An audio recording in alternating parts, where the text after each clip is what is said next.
عزتمندو که تاسو غواړئ چې زما د مشکل نه مشکل ترین حاجت پوره شي، زما چې څومره هم مشکلات دي څومره هم حاجت دي هغه د الله جل شانه پوره کړي.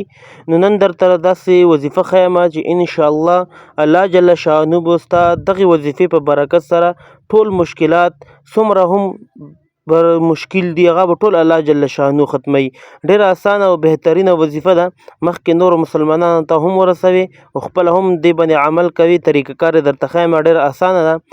هر مسلمان دغه وظیفه وکړي انشاءالله مشکل نه مشکل ترین حاجت به یې پوره شي. وظیفه څنګه ده؟ ډېره اسانه ده. لا اله الا انت سبحانک انی کنت من الظالمین. دا رزق کې 1000 مرتبه وایه. که خپله یې نشي ویل کور کې چې کوم دغه هر یو کس ته چې کوم نه وایي چې 200 300 1000 مرتبه روزانه وایه، انشاءالله الله جل شانه به ستا دغې وظیفې په برکت سره مشکل نه مشکل ترین حاجت هغه پوره کوي. په خپله یې نشي ویل بل کور کې چاته دغه وظیفه وښیه انشاءالله هغوی به دغه وظیفه کوي. او دارنګې په ناسته وي په ولاړه یې په هر وخت کې په هر ځای کې په هر ټیم کې دغه وظیفه کولی شي. نو ډېره اسانه ده. حضرت یونس علیه السلام وله دغه وظیفه ده. نو دا تاسو کوئ انشاءالله ډېرې زیاتې فایدې